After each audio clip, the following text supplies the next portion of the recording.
Hello student, हमारा जो topic चल रहा था डीएफ ब्लॉक चैप्टर। और डीएफ ब्लॉक में भी हम जो डिस्कस कर रहे थे वो कर रहे थे डी ब्लॉक एलिमेंट्स के बारे में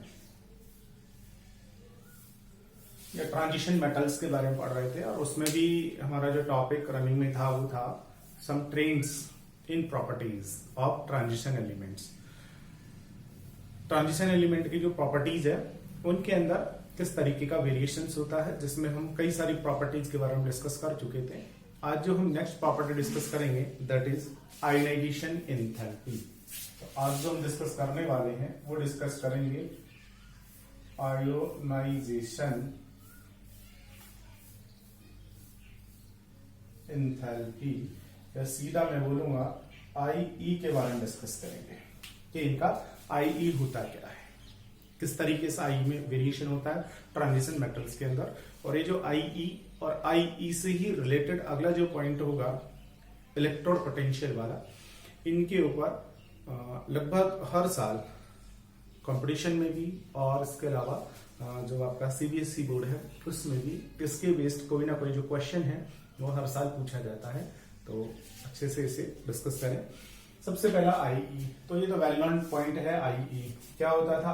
आईई होता था कि आपके पास में क्या हो, कोई एटम, और उस एटम के अंदर क्या होगा, न्यूक्लियस, और क्या होगा, इलेक्ट्रॉन्स। अब आपको क्या करना है, ये जो इलेक्ट्रॉन है इस इलेक्ट्रॉन को रिमूव करना है, लेकिन ये इलेक्ट्रॉन अपने आप जाएगा नहीं।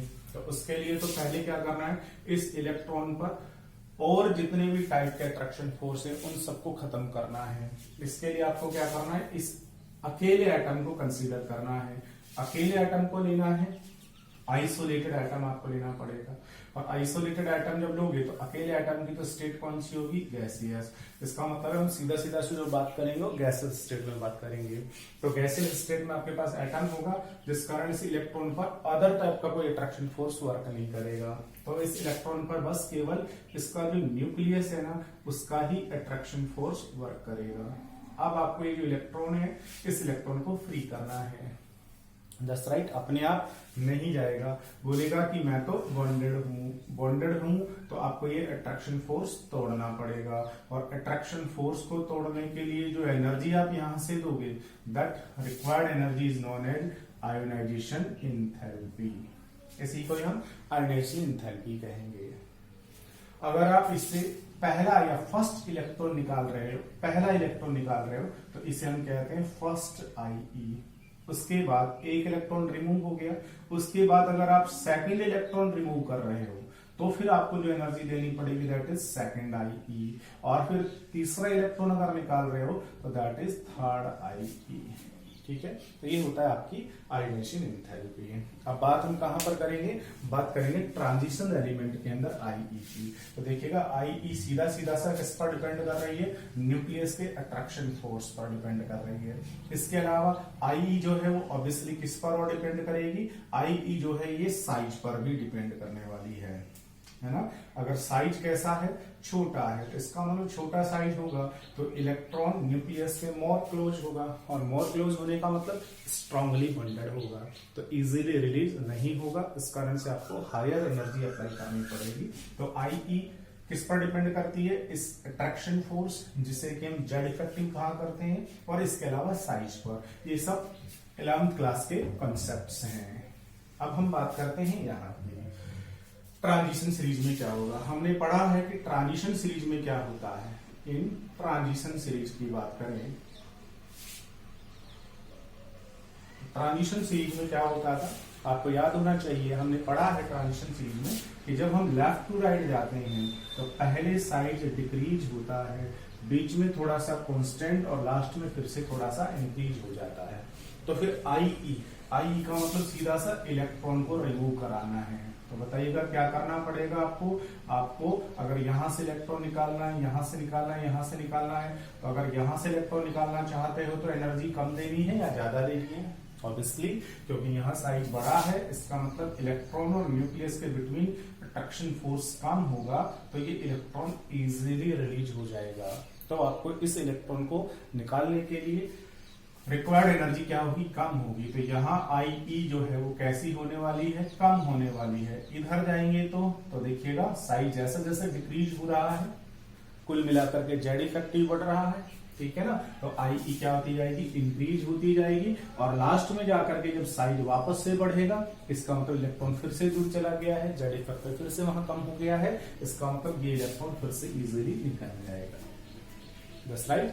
तो देखिएगा, अगर आप ट्रांजिशन सीरीज से अगर पहला इलेक्ट्रॉन निकालना चाहते हैं, फर्स्ट इलेक्ट्रॉन निकालना चाहते हैं, तो फर्स्ट इलेक्ट्रॉन निकालने का मतलब बात हम कर रहे हैं फर्स्ट आईई की। तो फर्स्ट आईई कंटिन्यूसली पहले क्या होगी, फर्स्ट आईई जो है वो कंटिन्यूसली इंक्रीज होती जाती है। अब कितनी कितनी होती है तो वो वैल्यू आपको याद नहीं रखनी है, उन वैल्यू से रिलेटेड कोई क्वेश्चन नहीं पूछा जाता है, बस केवल कॉन्सेप्चुअल क्वेश्चंस जो है वो यहां से पूछे जाते हैं कंपटीशन में भी, और आपके सीबीएसई बोर्ड में भी वैल्यू वाला क्वेश्चन यहां से नहीं आएगा। तो वैल्यू को आपको याद नहीं रखना है, तो सीधा बोलना है कि आईई इंक्रीज होती जाएगी और लास्ट में जाकर के क्या हो जाएगी, लास्ट में जाकर के डिक्रीज हो जाएगी। ठीक है, ऐसा हम एक्सप्लेन कर सकते हैं।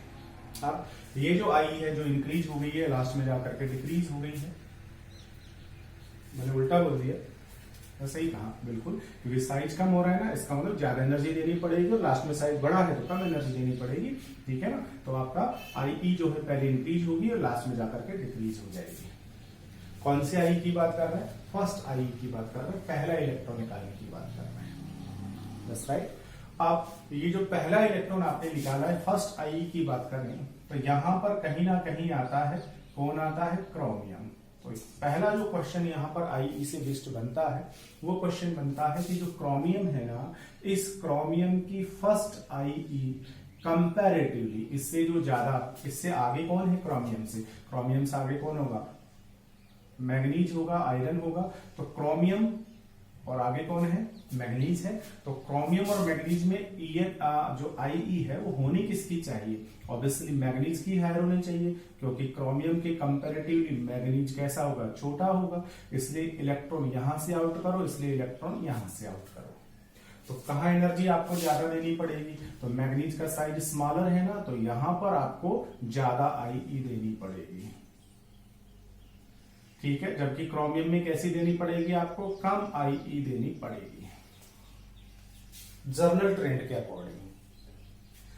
पहला क्वेश्चन क्या राइज होता यह है कि भाई साहब एमएन के साथ अगर क्रोमियम को कंपेयर करें तो मैग्नीज की आईई हायर होनी चाहिए, क्रोमियम जो है उसकी जो आईई है वो कैसी होनी चाहिए,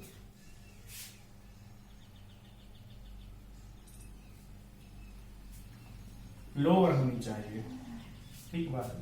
क्रोमियम की जो आईई है वो कैसी होनी चाहिए, लोअर होनी चाहिए।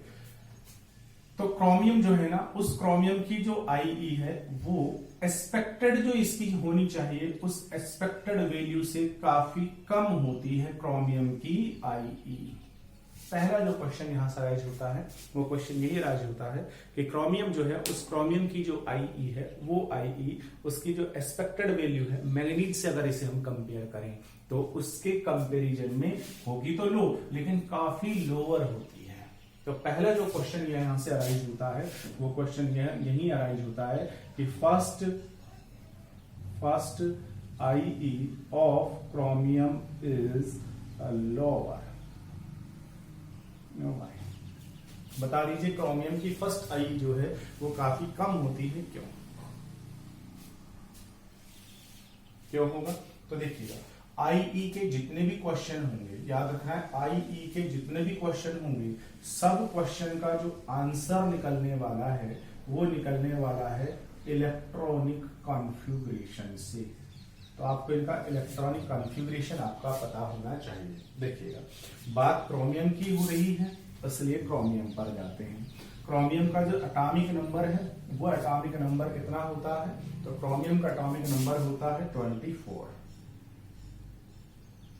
और 24 का कॉन्फ़िगरेशन लिखोगे तो 3d4s, 4s में 1 और 3d में कितना हो जाता है 5। देखिएगा इलेक्ट्रॉन, आप देखिएगा यहां कंफ्यूज नहीं होना है आपने। ये जो ट्रांजिशन मेटल्स है इनकी बात करें, जैसे यहां सबसे पहले कौन होता है, स्कैंडियम होता है। स्कैंडियम की बात करें, स्कैंडियम का atomic number 21, electronic configuration 1s2 2s2 2p6। यहां पर बच्चे बहुत बड़ी गलती कर लेते हैं, ध्यान देंगे। 1s2 2s2 2p6 3s2 3p6, उसके बाद 3d, फिर आएगा 4s। 3p में इलेक्ट्रॉन होने के बाद में जो इलेक्ट्रॉन है वो 4s में फिल किए जाएंगे, और फिर जो इलेक्ट्रॉन बचा 21 वाला वो आएगा 3d में। तो देखिएगा जब आप इसका एटॉमिक डायग्राम बनाओगे तो फर्स्ट सेल में एक ही सब सेल है s में हो चुके हैं 2 इलेक्ट्रॉन। फिर सेकंड सेल, इसमें 2 सब सेल हैं, 2s में 2, 2p में 6। फिर थर्ड सेल, थर्ड में 3 सब सेल हैं, 3s 3p 3d। Electron s में 2, p में 6, d में भी कोई नहीं होगा। फिर जो इलेक्ट्रॉन फिल किया जाएगा वो किया जाएगा फोर्थ सेल में। फोर्थ में 4s भी होगा, 4p होगा, 4d होगा और 4fd होगा। इलेक्ट्रॉन जो फिल किया जाएगा वो पहले किया जाएगा 4s में, 2 हो गया, अब ये वैकेंट रहेंगे, और उसके बाद जो नेक्स्ट इलेक्ट्रॉन है वो जाएगा 3d में। अभी इनको हम भूल जाते हैं क्योंकि ये वैकेंट होंगे इसलिए। तो इलेक्ट्रॉन एंटर करेगा 3d में, ये लीजिए। तो देखिएगा लास्ट इलेक्ट्रॉन एंटर तो कर रहा है यहाँ 3d में, उसके बाद अगर यहाँ 2 हो जाए या इसका मतलब 22 हो जाए तो नेक्स्ट इलेक्ट्रॉन कहाँ एंटर करेगा, d में। 3 हो जाए तो कहां करेगा, d में। 4 हो जाए तो कहां करेगा, d में। तो लास्ट इनकमिंग इलेक्ट्रॉन एंटर तो यहां करेगा, लेकिन अगर आपको ये इलेक्ट्रॉन आउट करना हो, बाहर निकालना हो, तो बाहर कहां से निकलेगा, तो बस यहां याद रखना है कि एंटर तो करेगा 3d में, लेकिन इलेक्ट्रॉन जो आउट होगा, बाहर निकलेगा, वो निकलेगा पहले सबसे आउटर शेल से। सबसे आउटर कौन सा, 4s। तो इलेक्ट्रॉन 4s से बाहर जाने वाला है। एंटर होना है 3d में, बट बाहर जाना है कहां से, 4s में, क्योंकि वो जो इलेक्ट्रॉन है 4s वाला वही न्यूक्लियस से सबसे ज्यादा डिस्टेंस पर होगा। वो इलेक्ट्रॉन ही वीकली या लूजली बॉन्डेड होगा बाय द न्यूक्लियस।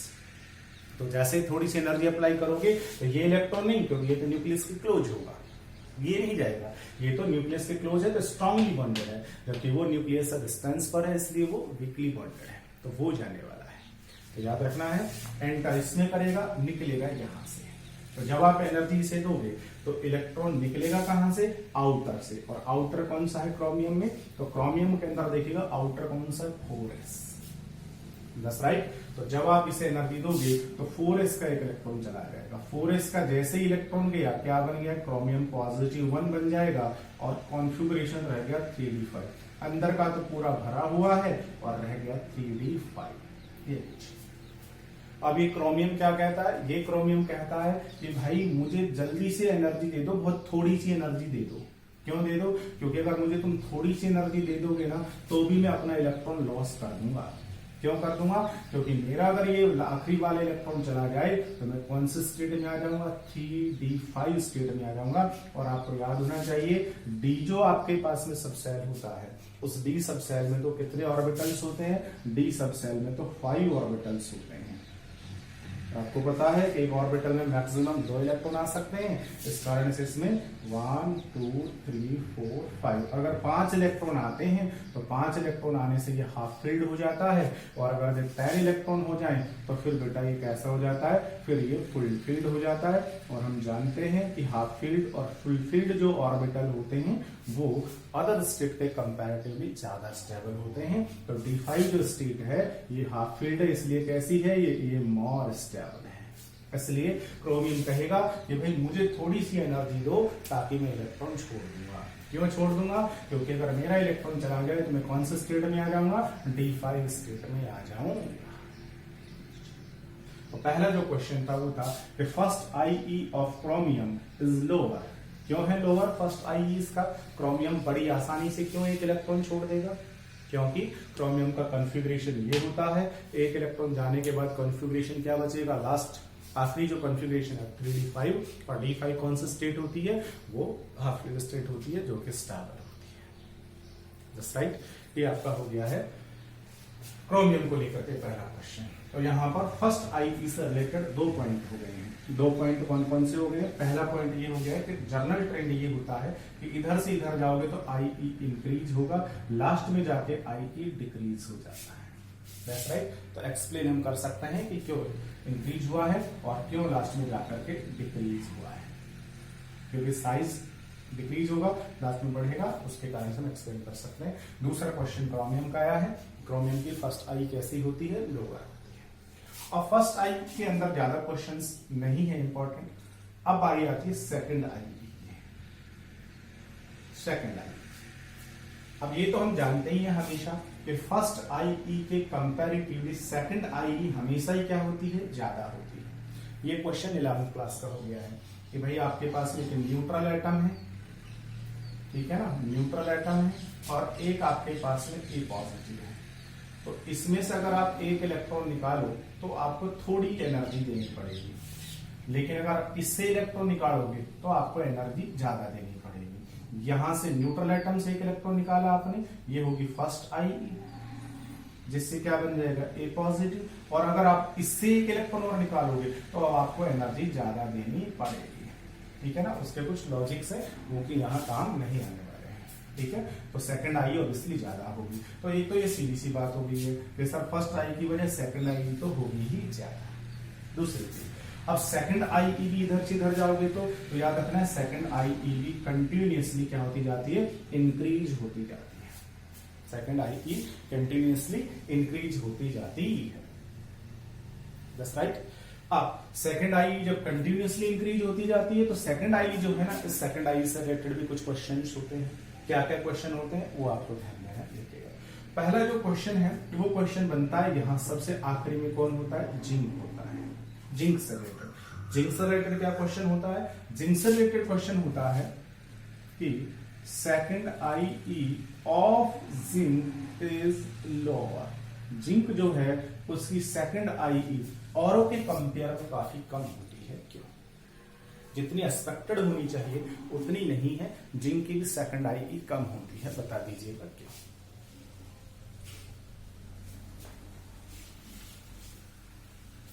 क्या आपके पास आंसर है जिंक का? मैंने कहा कि आईई का कोई भी क्वेश्चन हो, आंसर किससे आने वाला है? इलेक्ट्रॉनिक कॉन्फ़िगरेशन से आने वाला है। जिंक की बात कर लें, जिंक जो है उसका कॉन्फ़िगरेशन क्या होता है? जिंक कितने नंबर पर आता है? 30 पर। और 30 का कॉन्फ़िगरेशन अगर आप लिखोगे तो 30 का जो कॉन्फ़िगरेशन है वो क्या होता है? वो होता है शुरू में यही रहेगा 3D और 4s। 4s में 2 और 3D में कितना होगा? 10। अब आपने क्या किया है? जिंक से आपको क्या करना है? Zn पॉजिटिव 2 बनाना है। सेकंड आई की बात है, मतलब 2 इलेक्ट्रॉन निकाल देंगे। तो पहला इलेक्ट्रॉन आप इससे निकालोगे तो ये रह जाएगा 3D10 और उसके बाद 4s1। अब आपने क्या करना है? इससे सेकंड इलेक्ट्रॉन निकालना है। जब आप सेकंड इलेक्ट्रॉन यहां से निकालोगे तो ये जिंक बोलेगा भाई मेरा दूसरा इलेक्ट्रॉन ले जाओ फटाफट से। क्यों ले जाओ? क्योंकि जैसे ही तुम मेरा दूसरा इलेक्ट्रॉन लेके जाओगे मैं कौन से स्टेट में आ जाऊंगा? 3D10 और 4s क्या हो जाएगी? 0। और 3D10 में मैं कैसा हूं? ये मेरी फुलफिल्ड स्टेट है। और फुलफिल्ड स्टेट में कैसा होऊंगा? मैं स्टेबल होऊंगा, बस राइट। तो उस कारण से हम कह सकते हैं कि जिंक जो है उस जिंक की सेकंड आई जो है उस सेकंड आई कंपैरेटिवली क्या होती है? लोअर होती है। अच्छा, एक चीज यहां पर रह गई थी फर्स्ट आई में, जो चीज यहाँ क्रोमियम पर अप्लाई हुई है वही यहाँ कॉपर पर भी अप्लाई हो सकती है। कॉपर का क्या कॉन्फ़िगरेशन होता है? कॉपर कितने नंबर पर आता है? कॉपर 29 पे।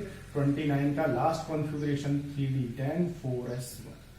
तो अगर इस कॉपर को कहा जाए कि यार एक इलेक्ट्रॉन दे दो तो कॉपर क्या बोलेगा? कॉपर बोलेगा भाई एक इलेक्ट्रॉन मेरा ले लो फटाक से। क्यों ले लो? क्योंकि मेरे एक इलेक्ट्रॉन चला जाए तो मैं कौन सा स्टेट में आ जाऊंगा? 3D10 स्टेट में आ जाऊंगा। हमारी बात समझ में? तो क्रोमियम और कॉपर दोनों की ही फर्स्ट आईई कम होती है। तो यहाँ क्रोमियम और क्रोमियम के साथ में ये क्वेश्चन किसके लिए भी एप्लीकेबल हो सकता है? कॉपर के लिए भी हो सकता है। Second IE of zinc is lower, तो इलेक्ट्रॉनिक कॉन्फ़िगरेशन इसका आंसर आ जाएगा। अगली चीज सुनिएगा, अब यहाँ जिंक के ऊपर ये बात अप्लाई हुई है और यहाँ किस पर ये बात अप्लाई होने वाली है? तो देखिएगा यहाँ कॉपर से आगे जिंक था और यहाँ क्रोमियम से आगे कौन है? मैग्नीज। तो यही बात किस पर अप्लाई होने वाली है? मैग्नीज पर अप्लाई होने वाली है, दैट्स राइट। क्या अप्लाई होने वाली है? कहेंगे कि मैग्नीज जो है ना, इस मैग्नीज की सेकंड आईई भी लोअर होती है। जिंक और जिंक के साथ ही यहाँ कौन हो सकता है? मैग्नीज। कारण क्या होने वाला है मैग्नीज का, तो आंसर जो है वो किससे निकल के आने वाला है, इलेक्ट्रॉनिक कॉन्फ़िगरेशन से। मैग्नीज का एटॉमिक नंबर 25, कॉन्फ़िगरेशन क्या होगा मैग्नीज का, तो लास्ट का जो कॉन्फ़िगरेशन है 3d और 4s2 3d5। ठीक है, अब आपने बनाना क्या है, आपने कन्वर्ट करना है m इन +2 में। +2 बनाने का मतलब पहले आपको एक इलेक्ट्रॉन रिमूव करना है, तो ये 3d5 4s1। अब आपको इसमें से दूसरा इलेक्ट्रॉन रिमूव करना है, और दूसरा इलेक्ट्रॉन रिमूव करोगे ना तो ये बोलेगा भाई फटाफट से ले जाओ मेरा दूसरा इलेक्ट्रॉन। ठीक है ना, क्योंकि मेरा अगर सेकंड इलेक्ट्रॉन भी चला गया तो मैं कौन से स्टेट में आ जाऊंगा, 3d5 स्टेट में आ जाऊंगा, जो कि मेरी हाफ फील्ड होगी और मैं मोर स्टेबल हो जाऊंगा। तो यही क्वेश्चन जिंक और मैग्नीज दोनों के लिए पूछा जा सकता है। सेकंड आई की बात हो गई है। अब सेकंड आई के बाद में नेक्स्ट अगर हम बात करें तो वो बात करेंगे थर्ड आई के बारे में। थर्ड आई के बारे में, अब थर्ड आई का मतलब सीधा सा क्या हो रहा है, थर्ड आई का मतलब अब की बार आपको थर्ड वाला इलेक्ट्रॉन निकालना है। तो फर्स्ट आई से तो हमेशा सेकंड ज्यादा होती है, और सेकंड से हमेशा कौन सी ज्यादा होती है, थर्ड आई ज्यादा होती है। और जनरल ट्रेंड क्या होगा, जनरल ट्रेंड यही होता है कि इधर से इधर जाने पर थर्ड आई है वो भी कंटिन्यूसली इंक्रीज होती जाती है, सेकंड आई भी इंक्रीज होती जाती है। बस फर्स्ट आई के अंदर थोड़ा सा चक्कर था। ठीक है ना, क्या चक्कर था, ये पहले वो क्या होगी, इंक्रीज होगी और लास्ट में जाकर डिक्रीज हो जाती थी। उसमें कुछ एक्सेप्शन थे, जैसे क्रोमियम कॉपर की बात हमने पढ़ी। ठीक है, सेकंड आई में हमने पढ़ लिया है, सेकंड आई फर्स्ट से तो ज्यादा ही होगी, कंटिन्यूसली इंक्रीज होती जाएगी, बट मैग्नीज और जिंक उनकी सेकंड आई कंपैरेटिवली कम होती है, तो हमने एक्सप्लेन कर लिया है। अब बात थर्ड आई की होगी। थर्ड आई का मतलब सीधा सा थर्ड आई का मतलब है कि मेटल जो है, इन मेटल में से 2 इलेक्ट्रॉन तो आप ऑलरेडी पहले से आउट कर चुके हो, 2 इलेक्ट्रॉन तो पहले से उसमें से रिलीज कर दिए हैं, जिससे m पॉजिटिव है। अब आपको क्या करना है, इसमें से थर्ड इलेक्ट्रॉन जो है ना वो रिलीज करना है, तो m पॉजिटिव ही बनेगा। और थर्ड इलेक्ट्रॉन रिलीज करने के लिए आपको इसको क्या देनी पड़ेगी, एनर्जी देनी पड़ेगी। जो एनर्जी आप इसे दोगे थर्ड इलेक्ट्रॉन निकालने के लिए, दैट इज थर्ड आई। तो थर्ड आई भी कंटिन्यूसली इंक्रीज होती जाती है। अब क्वेश्चन क्या राइज होता है, क्वेश्चन राइज होता है, देखिएगा यहाँ पर सबसे पहला जो क्वेश्चन राइज होता है वो क्वेश्चन राइज होता है जिंक के बारे में। क्या क्वेश्चन पूछा जाता है जिंक के बारे में, कहते हैं कि third IE of zinc, third IE of zinc is higher. Zinc की जो थर्ड आई है वो काफी ज्यादा होती है, एक्सप्लेन कीजिए क्यों। तो क्या आंसर आ जाएगा आपके पास में, है इसका आंसर, बिल्कुल। मैंने कहा आई का कोई भी क्वेश्चन हो, आंसर इलेक्ट्रॉनिक कॉन्फ़िगरेशन से ही निकलेगा। जिंक की थर्ड आईई हायर है, इट मींस जिंक पहले से कौन से स्टेट में होना चाहिए, जिंक जो है वो पहले से Zn पॉजिटिव 2 में होना चाहिए। ठीक है, फिर आपने क्या करना है, थर्ड इलेक्ट्रॉन से रिलीज कराना है। तो जिंक आपके पास एटॉमिक फॉर्म में, ये atomic form atomic number 30, configuration 3d10 4s2। अब जिंक आपके पास ऑलरेडी स्टेट में होना चाहिए, और ऑलरेडी इस स्टेट में होना चाहिए, तो 3d10 और पॉजिटिव 2 का मतलब 2 इलेक्ट्रॉन लॉस कर दिए, दोनों कहां से किए, यहां से चले गए। अब वो d10 स्टेट में बैठा है। अब आपको क्या करना है, थर्ड आई का मतलब है कि जिंक पॉजिटिव 2 जो कि 3d10 4s0 बन के बैठा है, इससे आपको एक इलेक्ट्रॉन और रिलीज कराना है, एक इलेक्ट्रॉन और रिलीज कराइए। इसको इलेक्ट्रॉन रिलीज कराने के लिए यहां से क्या दीजिएगा, यहां से इसे एनर्जी दीजिए। अब बताइए, यहां से अगर आप एक इलेक्ट्रॉन और रिलीज कराना चाहते हो, तो 4s से तो इलेक्ट्रॉन जा ही चुका है, तो अब जो इलेक्ट्रॉन रिलीज होने वाला है वो कहां से रिलीज होने वाला है, 3d से इलेक्ट्रॉन रिलीज होगा, और थर्ड डी से इलेक्ट्रॉन रिलीज होगा यहां से, और ये 3d10 का मतलब फुल फील्ड स्टेट, और फुल फील्ड स्टेट का मतलब मोर स्टेबल। तो ये जो है स्टेट, ये तो मोर स्टेबल है। अगर आप यहां से एक इलेक्ट्रॉन और रिलीज कराना चाहते हो, तो बताइए यहां से इलेक्ट्रॉन को रिलीज कराने के लिए एनर्जी कम देनी है या ज्यादा देनी है, ऑब्वियसली आपको एनर्जी ज्यादा देनी पड़ेगी। ठीक है ना, आसानी से नहीं छोड़ेगा, क्यों, क्योंकि ये कैसा है, ये मोर स्टेबल है इसलिए। ठीक है ना, 3d स्टेट में है, मोर स्टेबल, इसलिए आसानी से इलेक्ट्रॉन को लॉस नहीं करेगा और आपको एनर्जी ज्यादा देनी पड़ेगी। इसलिए हम कह सकते हैं कि इसकी जो थर्ड आई है वो बहुत हायर है। सेम यही क्वेश्चन हम इसके ऊपर भी अप्लाई कर सकते हैं, Mn पर भी अप्लाई कर सकते हैं कि जिंक की थर्ड बहुत ज्यादा है, या हम कह सकते हैं Mn की थर्ड बहुत ज्यादा है। क्यों, क्योंकि Mn के लिए भी वही बातें अप्लाई होने वाली हैं। थर्ड आई की बात है, इसका मतलब आपके पास वो M पॉजिटिव 2 में तो होना चाहिए। मैग्नीज की बात करें, मैग्नीज थर्ड आई की बात चल रही है, इसका मतलब Mn आपके पास में Mn पॉजिटिव 2 में चाहिए।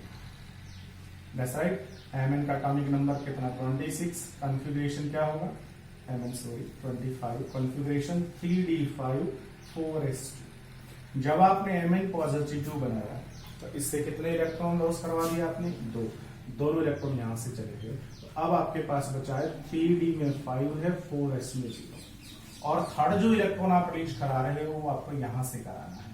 तो Mn पॉजिटिव 2 तुम्हारे पास है, इसके 3d में 5 इलेक्ट्रॉन है, 4s में 0। अब आप इसको क्या दे रहे हो, एनर्जी, और इससे आपको इलेक्ट्रॉन रिलीज कराना है, जिससे किसका फॉर्मेशन हो जाए, Mn पॉजिटिव 3 का फॉर्मेशन हो जाए, इलेक्ट्रॉन बाहर। अब बताइएगा यहाँ जो रिक्वायर्ड एनर्जी है ये आपको कम देनी है या ज्यादा देनी पड़ेगी। तो कहोगे कि सर ये 3d5 में है, 3d5 का मतलब क्या हो गया, हाफ फील्ड स्टेट, और half field state it is more stable, तो ये आसानी से इलेक्ट्रॉन को लॉस नहीं करेगा, तो ये एनर्जी आपको ज्यादा लेनी पड़ेगी। जो एनर्जी आप यहाँ पर अप्लाई कर रहे हो दैट इज थर्ड आई, और third I is very high. ठीक है, यहीं पर एक क्वेश्चन और हो सकता है, और वो क्वेश्चन क्या हो सकता है, वो क्वेश्चन हो सकता है कि स्कैंडियम, स्कैंडियम के लिए हो सकता है क्वेश्चन। क्या क्वेश्चन होगा, स्कैंडियम के लिए यही क्वेश्चन कुछ इस तरीके से हो सकता है कि third I of scandium is lower. Scandium की जो थर्ड आई है ना वो काफी लोअर होती है, बता दीजिएगा क्यों। Third I of scandium is lower, क्यों भाई, तो आंसर कहां से आएगा, इलेक्ट्रॉनिक कॉन्फ़िगरेशन से। स्कैंडियम का electronic configuration, scandium atomic number 21, configuration क्या होने वाला है 3d4s2d1। अब थर्ड आई की बात चल रही है, इसका मतलब आपके पास स्कैंडियम पॉजिटिव 2 होना चाहिए। स्कैंडियम पॉजिटिव 2 होने का मतलब है 2 इलेक्ट्रॉन आपको लॉस करना है, 2 इलेक्ट्रॉन यहां से चले जाएंगे। अच्छा, इससे पहले कौन होने वाला है, पहले आ जाएगा आर्गन, जिसका कि एटॉमिक नंबर 18 होता है। 18 इलेक्ट्रॉन यहां से 19 20 21, तो ये आपका हो चुका है स्कैंडियम का। अब आपको स्कैंडियम पॉजिटिव 2 चाहिए पहले, तो 2 इलेक्ट्रॉन ये रिलीज हो जाएंगे। तो अब कॉन्फ़िगरेशन बचा है इसका आर्गन तक का, जो होता है वो तो रहेगा ही इसका, और उसके बाद इसके 3d में 1 और 4s में 0, ये स्कैंडियम पॉजिटिव 2 बन गया। अब आपको क्या करना है, स्कैंडियम पॉजिटिव 2 से स्कैंडियम पॉजिटिव 3 बनाना है। इसके लिए आपको यहां से क्या देनी है, एनर्जी देनी है। स्कैंडियम पॉजिटिव 2 में क्या है, आर्गन तक का है, और 3d में 1 इलेक्ट्रॉन है, 4s में 0। अब आपको एनर्जी देनी है और यहां से इलेक्ट्रॉन निकालना है d से। तो ये जो स्कैंडियम है ये क्या चाहेगा, स्कैंडियम चाहता है कि इसका जो d का 1 इलेक्ट्रॉन है ये चला जाए फटाफट से, लॉस करना चाहता है।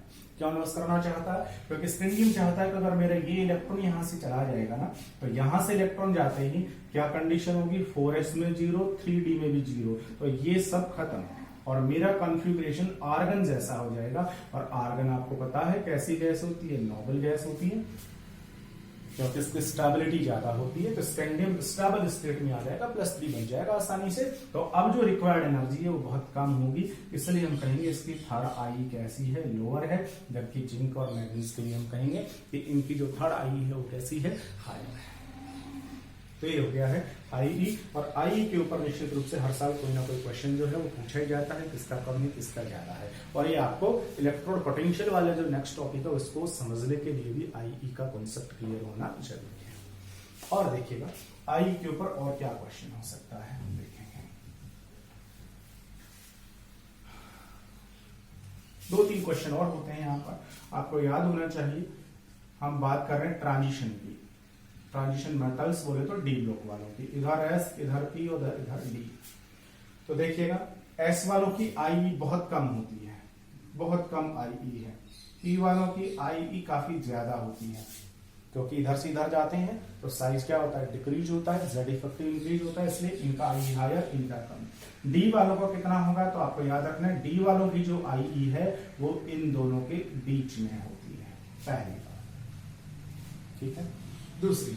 दूसरी जो चीज है वो ये है कि अगर आपके पास में यहां दो कंटिन्यू सक्सेसिव एलिमेंट हो, दो कंटिन्यू एलिमेंट हो पी में या एस में, अगर आपके पास में एक एलिमेंट ए एक एलिमेंट बी, अब इन दोनों की आईई जो है उस आईई में जो डिफरेंस होगा, यहां पर दो जो कंटिन्यू एलिमेंट है उनकी आईई में जो डिफरेंस होगा, और डी ब्लॉक के जो एलिमेंट है ना उनके अगर आईई में डिफरेंस की बात करें तो याद रखना है कि सक्सेसिव एलिमेंट जो है उनके आईई में यहां और यहां जो डिफरेंस है वो ज्यादा होता है, जबकि यहां जो डिफरेंस है वो कम होता है। दो सक्सेसिव जो एलिमेंट है, कंटिन्यू आने वाले जो एलिमेंट है, उनके आईई का जो डिफरेंस है वो यहां ज्यादा डिफरेंस होता है दो के अंदर आईई में, जबकि यहां ट्रांजिशन मेटल्स जो होती है ना उनके अंदर आईई में कम डिफरेंस होता है, ज्यादा अंतर नहीं होता है। अब पूछ ले कि क्यों नहीं है ज्यादा डिफरेंस, ठीक है ना। तो अगला जो क्वेश्चन यहां से बनता है वो बनता है difference in IE of two successive elements, difference in IE of two successive elements, ठीक है ना। ये वाला क्वेश्चन यहां से बनता है। तो डी ब्लॉक के अंदर क्या होता है, डी ब्लॉक के अंदर जो डिफरेंस है वो डिफरेंस कैसा होता है, लोअर होता है, जबकि एसपी ब्लॉक के अंदर ये डिफरेंस कैसा होता है, हायर डिफरेंस होता है। क्यों? क्योंकि अंतर है भाई, डी ब्लॉक में जो न्यू इलेक्ट्रॉन होगा, एक एलिमेंट ये और दूसरा एलिमेंट ये, तो यहां से जब आप यहां जा रहे हो तो जो न्यू इलेक्ट्रॉन एंटर कर रहा है वो आउटर सेल में एंटर थोड़ी करता है, वो तो पेनिट्रेट शेल में एंटर करता है। हमारी बात समझ में, पेनिट्रेट शेल में एंटर करता है। पेनिट्रेट शेल में एंटर करने से अंदर गया, और अंदर गया तो क्या करेगा, आउटर शेल के इलेक्ट्रॉन पर रिपल्शन फोर्स भी क्रिएट करेगा, that means shielding effect increase हो जाएगा। शिल्डिंग इफेक्ट इंक्रीज हो जाएगा तो आगे जाने पर वो जो इलेक्ट्रॉन है बड़ी इजीली बाहर चला जाएगा शिल्डिंग इफेक्ट के कारण से, जिस कारण से आपको ज्यादा एनर्जी अप्लाई नहीं करनी पड़ेगी। तो सीधा सा आंसर हम कह सकते हैं कि भाई जो डी ब्लॉक एलिमेंट है इनके अंदर next incoming electron is enters in penetrate shell, therefore shielding effect increases and z effect decreases, therefore not much more higher energy is required for releasing the electron। तो electron release करने के लिए ज्यादा energy की requirement नहीं होगी, इसलिए दोनों की आईई के अंदर बहुत ज्यादा डिफरेंस नहीं होगा जितना कि वहां हुआ करता है। आगे डी ब्लॉक के जो एलिमेंट हैं, इन एलिमेंट्स में, डी ब्लॉक के जो एलिमेंट हैं इन एलिमेंट्स के अंदर बात करें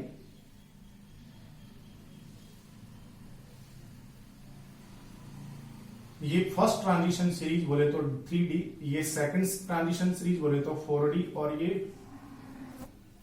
5D, उसके बाद 6D।